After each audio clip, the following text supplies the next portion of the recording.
Ora, boa noite, gente boa, gente que já se habituou a assistir aos nossos programas, gente com história. Hoje é mais uma edição e connosco temos Danilo Teixeira, que nos fala de Santa Marinha, em Vila Nova de Gaia. Boa noite, Danilo, bem-vindo a este programa. Diz-nos quem és. Olá, boa noite. Eu sou Benilde, atualmente tenho 64 anos e estou aqui para dar o meu testemunho. Falaste que estás para dar o teu testemunho porque a tua vida deu-te algumas voltas. Mas antes da vida dar voltas, tu fizias uma vida relativamente comum a qualquer mortal.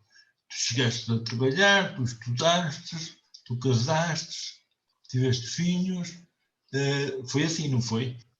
Sim, foi assim. Eu trabalhei, eu casei, fui mãe de uma menina, que agora é uma mulher de 40 anos, sou avó de uma neta, brevemente, de um netinho.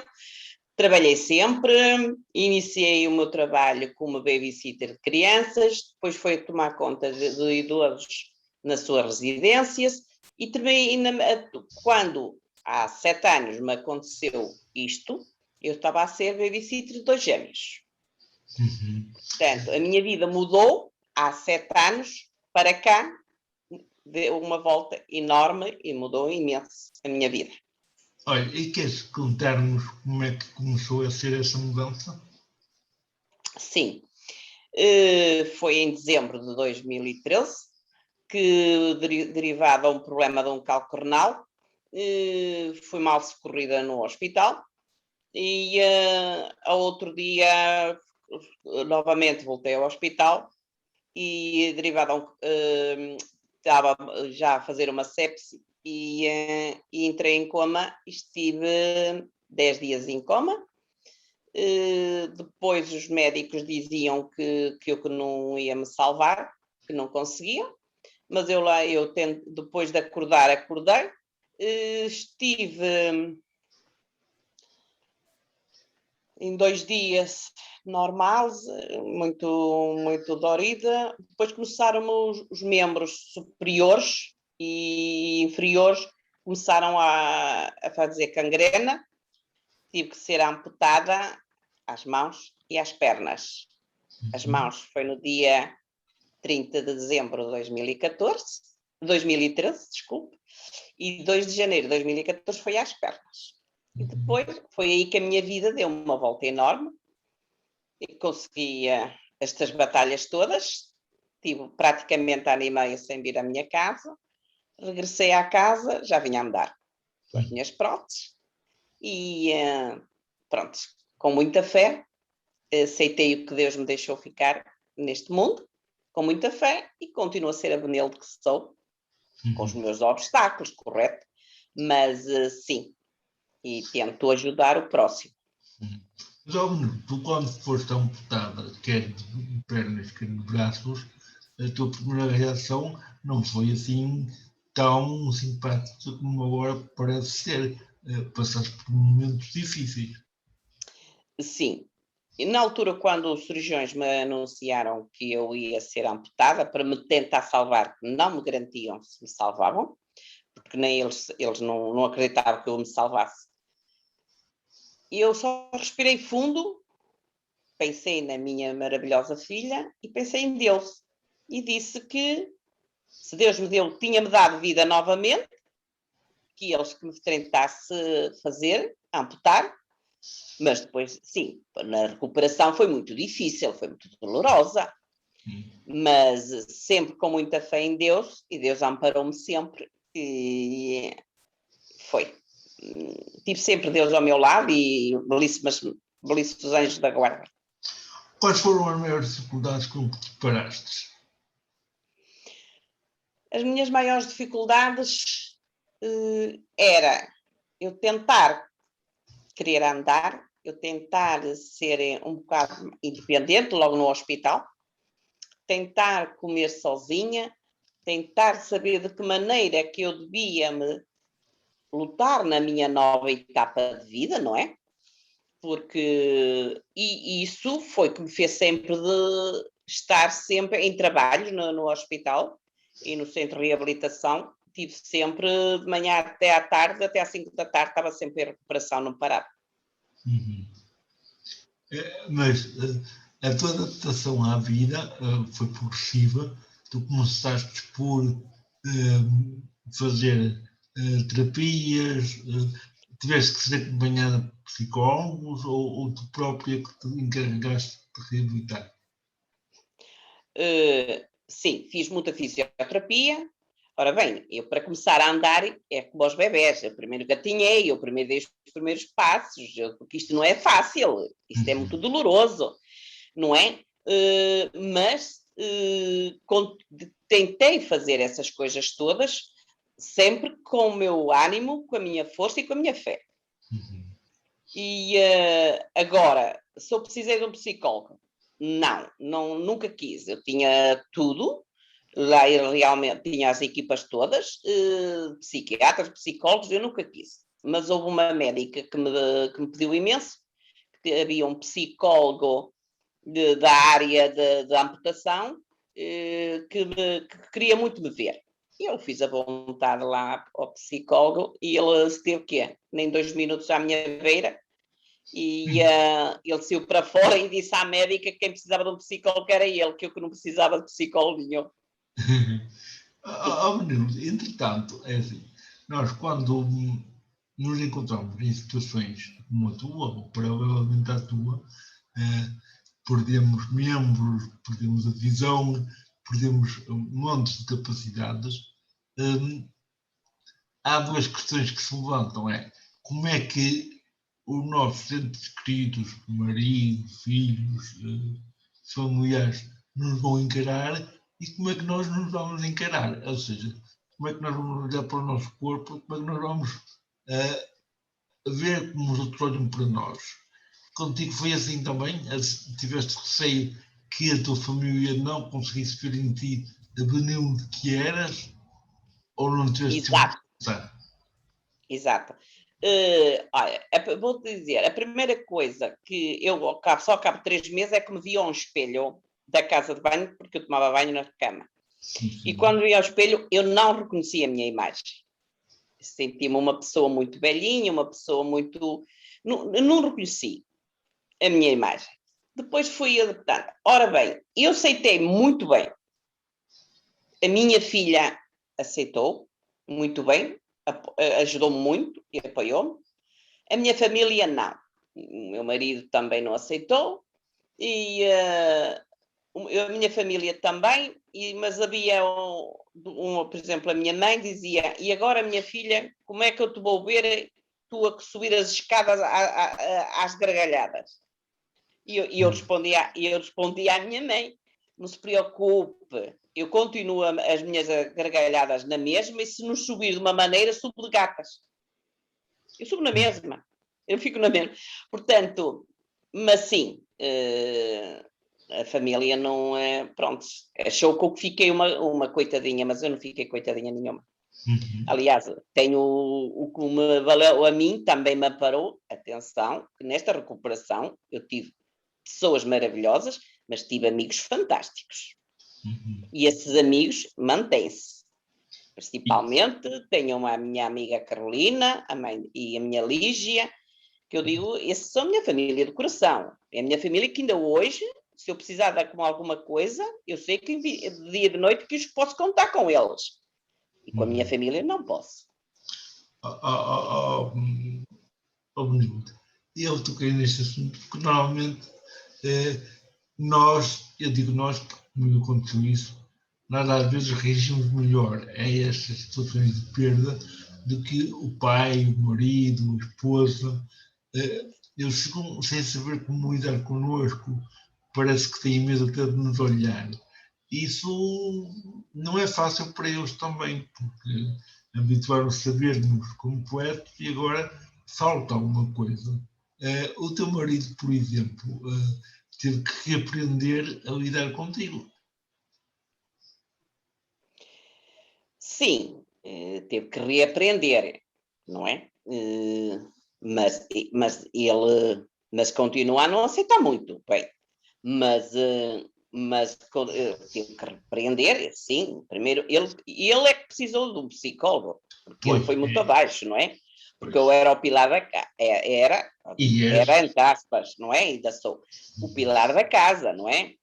Uma pessoa que estava, eu já estou casada há 42 anos, mas naquela altura estava com 35, casada, com ele ter todas as facilidades, ter tudo em casa, tudo arranjado, tudo pronto, não se preocupar com nada, e ao fim depois apanhou aquele balde, como é que eu vou fazer, não é? Sim, não aceitou muito bem, não arranjou. Agora sim, já com o passar do tempo, sim senhora, sim. Muito bem. Agora, pronto, o resto vai-se. O que é melhor para mim foi ter eu aceitado a mim próprio. Exatamente. Mas E o facto de tu teres aceitado a ti próprio ajudaste a que os outros te aceitassem também. Muito bem, exatamente. Porque eu ficava muito triste quando até as pessoas me iam ver, e até principalmente o meu marido, ao hospital, e chegavam ali, não diziam uma palavra, ficavam quietos, calados, e eu ficava muito triste, muito chateado. E até uma enfermeira que me dizia: "Oh, dona Benil, tente compreender, também não é fácil para ele." E eu respondi à enfermeira: não é fácil para eles. Eu concordo plenamente, mas o que não é fácil é para mim, que fiquei sem pernas e sem mãos. E se eu encaro e estou neste sofrimento, que é um sofrimento atroz, as dores, foi logo a amputação, as 4 amputações, os 4 membros, em espaço de 24 horas. Portanto, eu acho que eu é que estava pior, não é? Uhum. Agora, as pessoas iam-me ver, eu aqui ainda dava ânimo às pessoas, não é? Uhum. Eu tenho uma amiga minha que me foi ver e eu, por acaso, estava deitada na cama com os olhos fechados, mas não sei como é que abro os olhos e eu vejo aos pés da minha cama e chorava. E eu disse: olha, se vieres para aqui chorar como uma Madalena perdida, é melhor ires embora. Foi. Não E ajuda depois nada.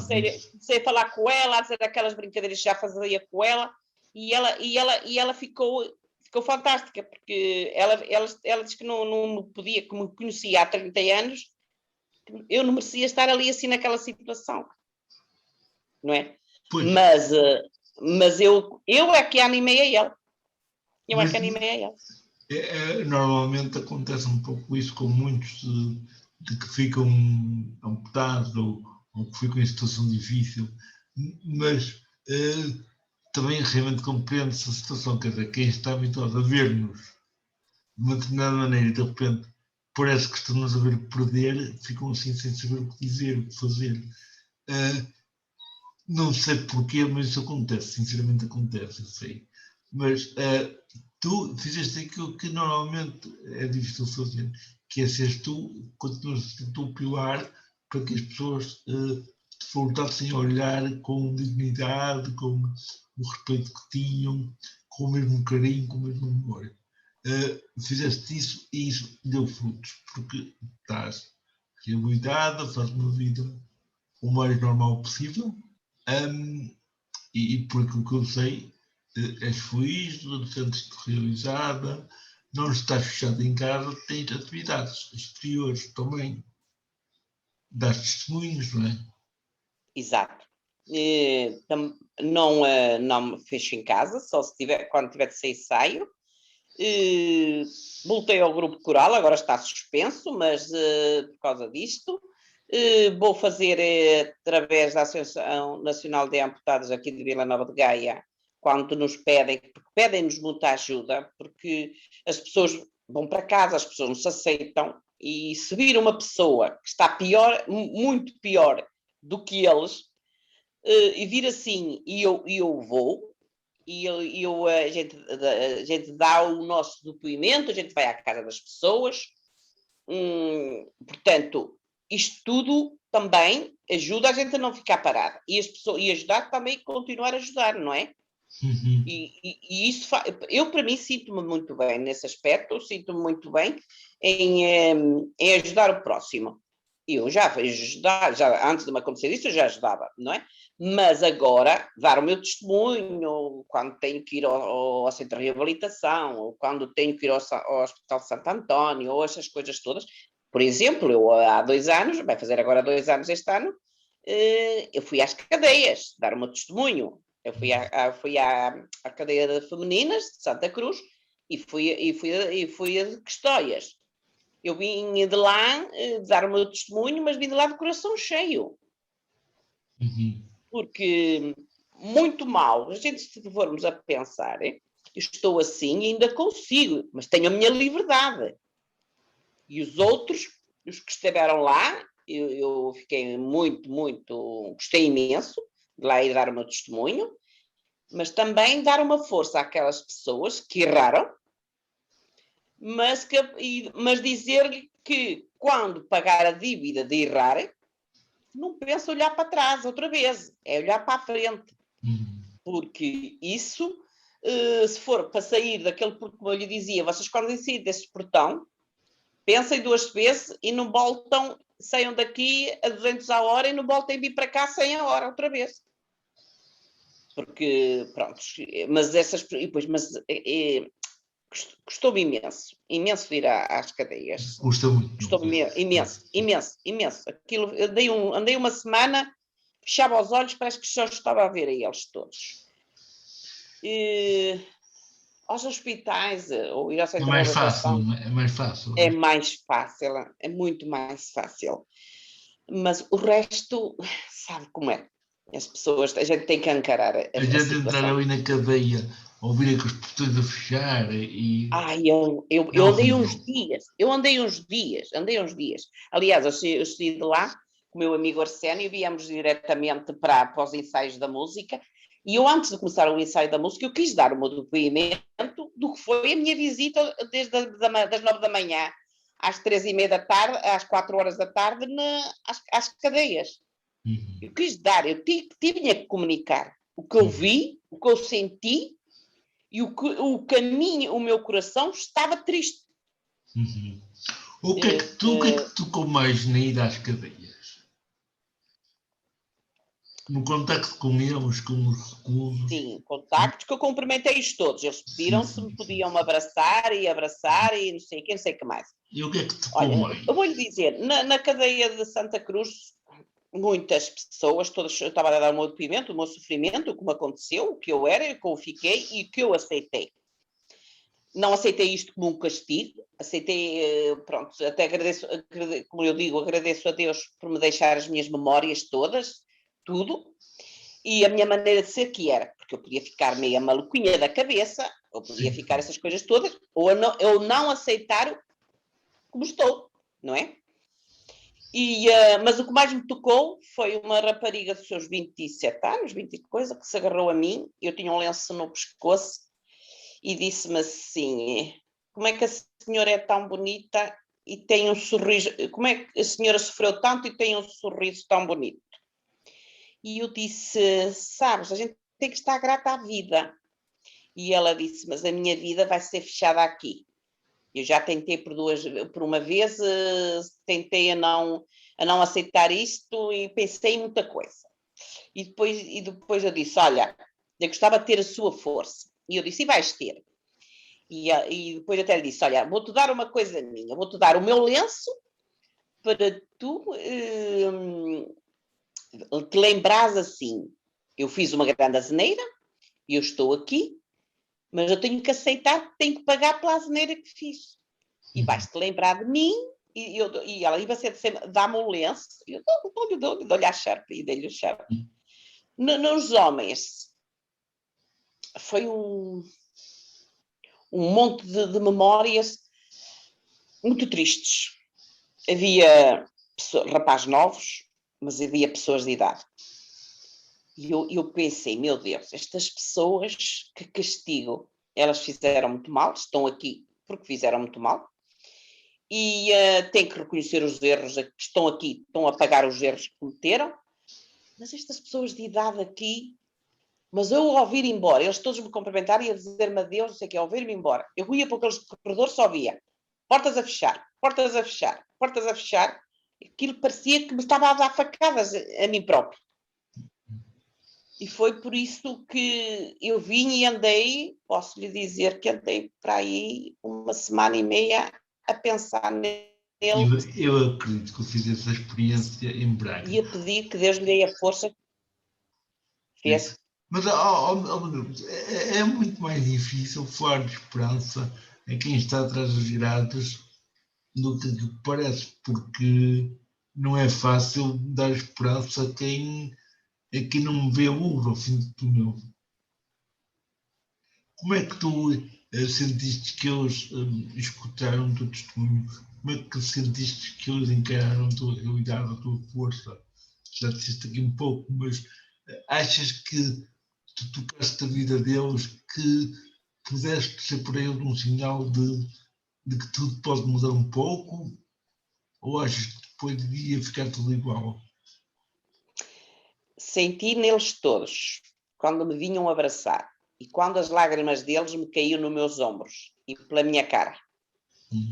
E aonde eu disse a todos, a um por um, porque eles pediram licença, todos me podiam vir cumprimentar e abraçar. Havia dois novos que ficaram lá, os guardas vieram chamá-los e para eles irem, senão iam ser castigados. E eu disse-lhe a eles, ide, porque senão vocês ainda são piores. E ele disse, eu não me importa de ir para a minha cela e não sair de lá mais, mas eu quero ouvi-la mais, quero dar a ver se você me ouve mais um bocadinho. E eu disse-lhe a eles, sim, e voltei-lhe a dar muito apoio e disse, vocês portaram-se mal. Como se não voltem a fazer o que fizeram. Estava lá um muito triste porque lhe tinha morrido uma tia e o chefe da guarda não os deixou, da cadeia não os deixou ir ao funeral da tia. E eu disse, e agora? Porquê? Pensa, quando saís daqui para fora, mas ainda tenho muitos anos. Pronto, então nestes anos todos, pensa ser uma pessoa melhor. E para tu saberes que quando fores para fora, dás mais valor à vida e à liberdade. E achas que isto agora é uma pergunta um bocado difícil de responder?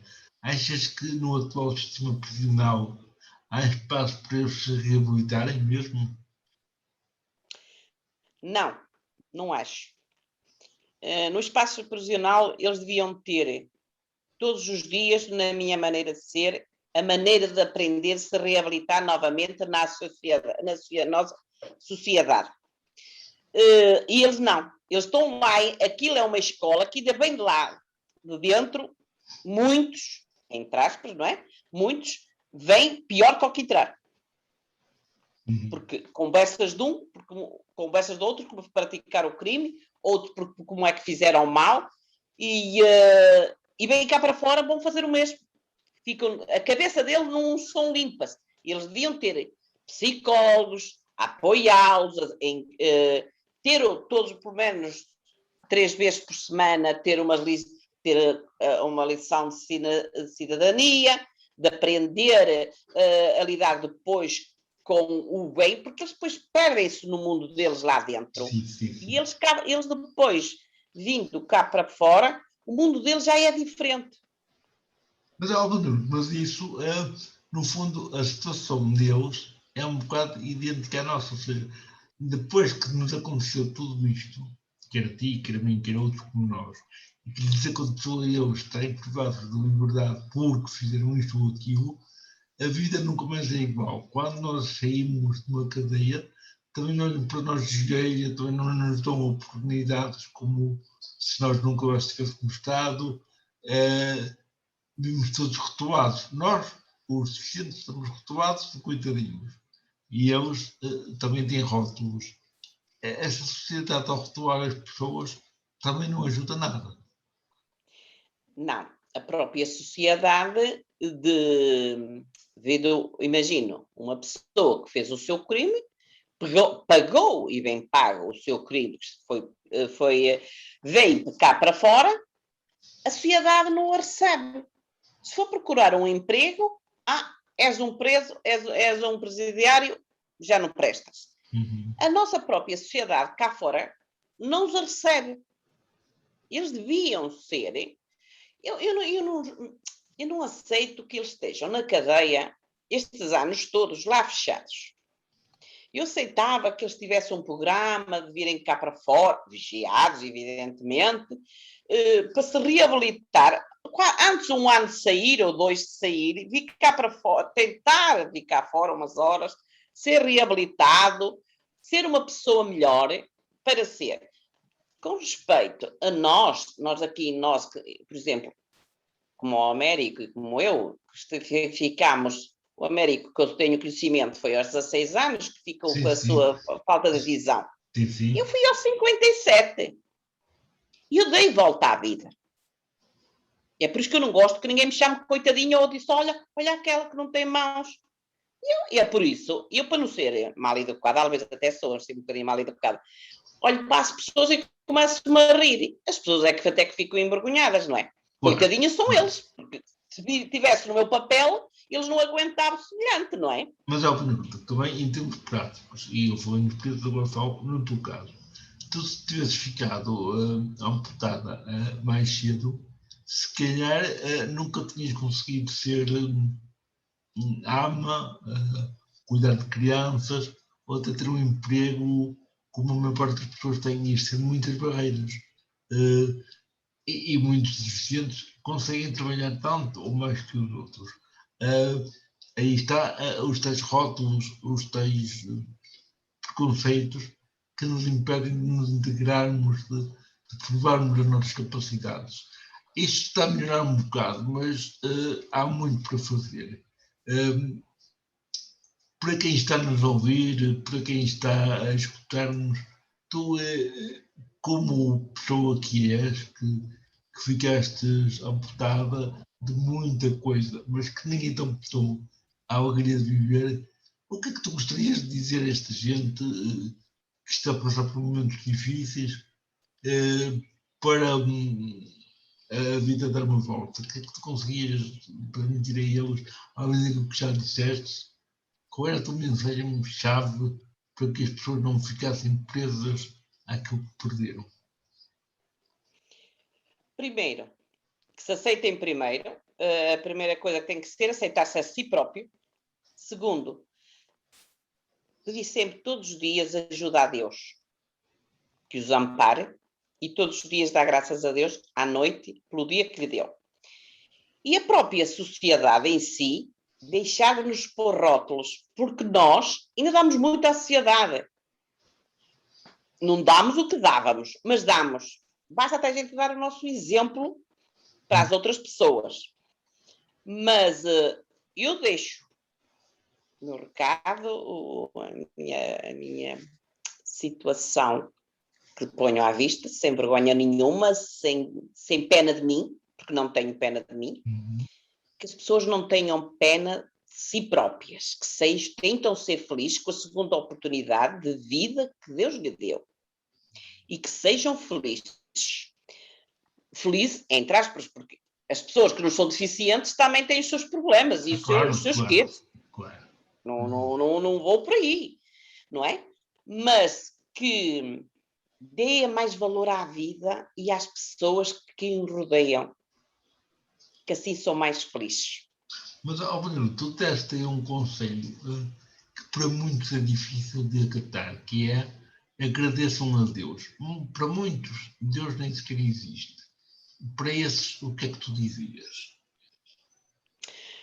Vou dizer o que disse a muitos doentes em reabilitação.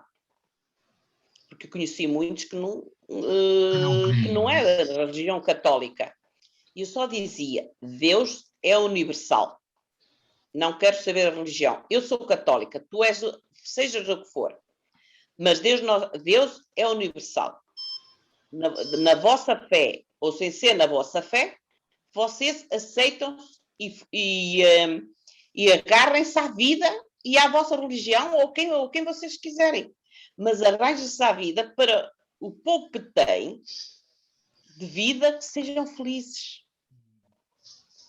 Mas, a vida é muito amarga. Pois é, mas assim, tu perdeste muita coisa, mas o que é que a vida te trouxe em troca daquilo que perdeste? Ai, como é que eu ia dizer que a vida me trouxe em troca? Porque tu és Deus, feliz, tens que ter alguma coisa em troca para ser feliz, não é? sim, eu vou dizer, olha, eh, o que Deus me deu em troca, deu-me mais pessoas maravilhosas ao meu redor. Eu digo que os meus amigos que tinha antes disto, mantenho-os todos, de Uhum. coração. E depois criei os amigos da doença, da minha recuperação. Eu até fui muito amiga do senhor, ele agora faleceu há 2 anos, vai fazer 3, o senhor Padre António da Igreja de Rupilhares, que ele foi um meu doente, meu amigo, meu companheiro de recuperação, 9 meses no centro de reabilitação. Ainda hoje na igreja eu rezo por ele, peço por ele, porque é um amigo de coração. E Deus deu-me ainda mais amigos. E deu-me. Sabe porque é que eu sou feliz e grata a Deus? Eu ainda não era avó. Eu sou avó há 5 anos. E agora vou ser avó de um menino. Eu não hei de estar grata a Deus por me dar esta grande alegria e de eu conseguir pegar, meto-me num avião e vou vê-los. Uhum. Meu Deus, como eu Não, estou grata a Deus. mas, então as pessoas a perguntar, digo eu, mas aquela mulher perdeu tanto e agora é feliz. Ela não tem saudades de tudo aquilo que podia fazer e que agora não faz? Olha, sim, saudades não tenho. Não tenho porque tudo que eu fiz tudo que eu pratiquei e trabalhei, tanto com crianças como com idosos, fiz sempre de coração. Uhum. E portanto, a única coisa que eu vou dizer, que até te vais rir, as saudades que eu tenho é de ser as escadas exteriores da minha casa a correr como eu corria para abrir a porta da garagem, pegar no carro e ir-me embora trabalhar. Isso tenho saudades. Mas o resto, ora, até, se formos a ver, eu até tenho um bocado, eu estou um bocado livre não desço a escada sozinho, não é? Não tenho mãos para agarrar, tenho uma plataforma. Mas talvez a plataforma até varia. Quando a varia, disse, não podes sair, ficas presa, eu até queria sair contigo, mas não posso. Não posso porquê? Vai à frente na escada que eu deixo atrás de ti. Ai, Eu desço. Eu desço. claro, claro. Olha, uma vez fomos dar um concerto à Póvoa do Lenhoço. Ai, americano, lá cheguei, todos os meus amigos, era assim, não pode ir, a Benilde não pode. O coro era, sabes que é nas igrejas lá em cima, tem que Só, subir a escadaria, aquele só coro. escadarias, sim, sim. E depois foi pegou e disse, é horrível. Depois a escadaria é de pedra, é enorme, são grandes, são altas, a Benilde não sobe. E eu disse, mas quem é que disse que a Benilde não sobe? Eu fui à frente, cheguei lá à frente, com a ajuda de uma pessoa que meti o braço e subi. Cheguei lá em cima, os outros pararam ao meio, eu cheguei lá em cima de uma vez só. Eu não quero, eu tenho que obter eu nunca tive medos. Eu nunca tive medos. Não és, Mas eu nunca, não és daquelas que ficas presa às barreiras arquitetónicas. não, não sou, América, não sou, não sou. E nunca gosto de ouvir a palavra dizer a Benilde não consegue. Eu não gosto de ouvir que dizer, Benilde, tu não consegues. Mas quando as pessoas dizem, Benilde, eu não consigo, é quando eu ainda faço mais depressa. Mas há coisas que tu não consegues, não há? Sim, sim. Há coisas, por exemplo, eu tenho que ter apoio da Misericórdia aqui de Vila Nova de Gaia para me vir dar o meu banho, para me vir ajudar a vestir, porque eu não consigo apertar a roupa atrás, para me ajudar a pôr as próteses, não é? Uhum. Portanto, tenho esse apoio. Eu sei os meus limites. Mas eu testo os meus limites. Eu sei os meus limites, não é? E, portanto, eu sei, há muita coisa que eu não consigo, há coisas que eu não consigo, mas tenho que aceitar e não conseguir, não é? Por exemplo, eu lavo os dentes sozinhas, eu de noite vou sozinha à casa de banho com a minha cadeira elétrica e essas coisas todas.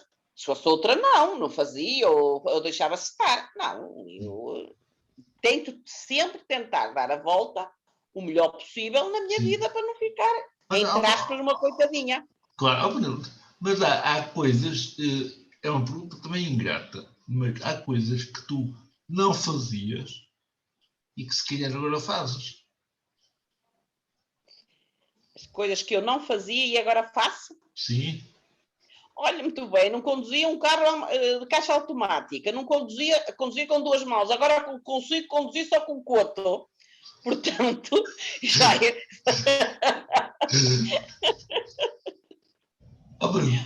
Também Mas é verdade. não davas testemunhos de vida, não ias às cadeias, não ias aos hospitais como agora vais. Exatamente, não ia às televisões, que eu fui, ainda em novembro do ano passado, veio aqui a SIC me fazer a reportagem, portanto dei o meu testemunho na SIC, em 2015 dei à Fátima Lopes na TVI, já me contrataram outra vez para eu dar o meu depoimento, e eu disse, espero só um momento, porque eu agora já dei o meu depoimento todo, não, agora neste momento não estou disposta. Qualquer dia tens de ter mais agenda, tens de ter mais agenda. Exatamente, não é?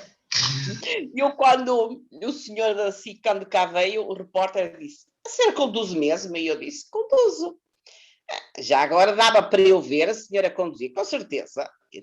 Ligou-se a plataforma, eu disse sim, tirei o quadro da garagem.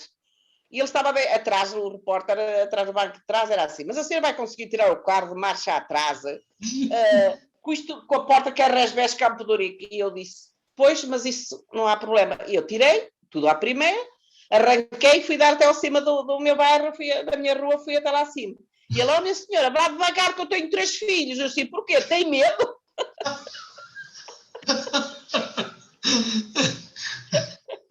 E eu disse, porquê? Tem medo? E depois chegou e ele era assim, você é tão rápida, cheguei aqui e meti o carro na garagem. Ele, como é que você vai meter o carro na garagem assim? Você tem medo? Saia. E ele, não, eu quero filmar. Então pronto. Entrei à garagem, entrou na primeira. Ele saiu do carro para fora e disse, eu nem percebo, porque o carro tem pedais, não é? Só não meto, não é? E mas é que eu memorizo. Por exemplo, eu se tirar os sapatos que tenho hoje calçados e for amanhã por outros, eu já praticamente não ando, porque o meu cérebro memorizou os passos, os meus passos. Mas eu fecho os olhos e bato com eles no chão, passado um bocadinho já é. Mas não, sim senhor. A nossa conversa está muito, muito interessante, muito divertida também, como dá para perceber, mas claro, vamos ter que finalizar. Quem te indicou para cá vires foi uma pessoa muito especial para ti, pelo menos ela tem-te como muito especial, é o Lígia Pires, que já foi aqui entrevistada. Disse maravilhas de ti, tem-te como um grande exemplo de vida. Eu sei que tens outras pessoas que valem muito para ti, de quem tu gostes muito. Eu, nesta reta final, gostaria muito que tu, ao teu jeito peculiar, deixaste uma mensagem para a Lígia, porque foi a Lígia que me fez chegar até ti.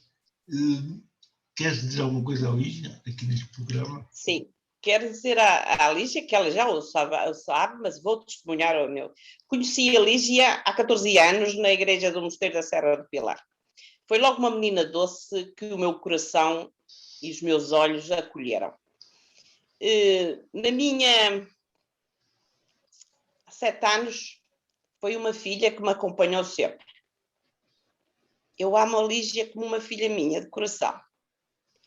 Portanto, a Lígia, para mim, é tudo que eu possa dizer da Lígia não chega. Pelo carinho, pelo amor que tenho para a Lígia, porque a Lígia acompanhou-me na minha recuperação. Tudo que eu achasse que precisasse, a Lígia arranjava. A Lígia, hoje, é a filha que eu tenho perto de mim, porque a minha filha verdadeira está longe. E eu sei que se precisar de alguma coisa da minha Lígia, a minha Lígia faz. E a família toda, mas pediste-me pela Lígia. Porque a Lígia nota-se que tem um carinho muito especial por ti. Nota-se na maneira como ela falou, eu chamo-la. conhecia.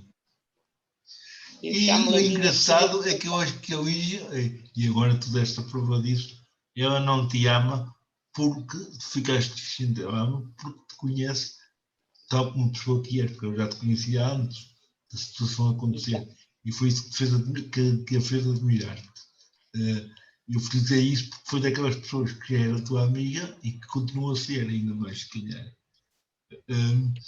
Eu indico-me logo venil-te para esta entrevista porque ela disse que tu eras um grande exemplo para ela, que se calhar também tinhas muito para dizer aos outros. E isso foi verdade.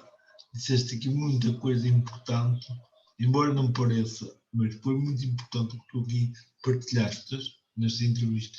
Eu quero agradecer-te imenso a disponibilidade que foi estares aqui e, sobretudo, as aventuras que tivemos de passar com os telemóveis, com os smarts, porque não foi fácil chegarmos a esta entrevista, porque a tecnologia não é muito a nossa arte e é tão se evoluir, pregam-nos partidas, mas felizmente nós conseguimos chegar a um porto e estamos aqui hoje, frente a frente, para falarmos de uma coisa que é comum, que é a nossa capacidade de ultrapassarmos as barreiras.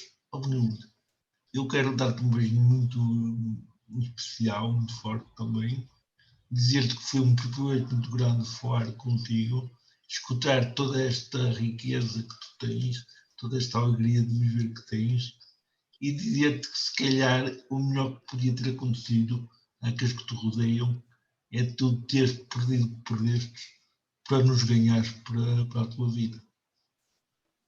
Obrigada. Foi um gosto muito grande dar-lhe esta entrevista, a minha história que me aconteceu. E estou muito grata a Deus por te conhecer também. Não sou só eu. Não sou só eu que mereço os meus elogios. Tu também. Fazes muito, fazes o Obrigado. Tem que mas ser. conheço-te há pouco tempo, mas sinto a boa pessoa que és. E é isso que Deus quer, é que a gente também dê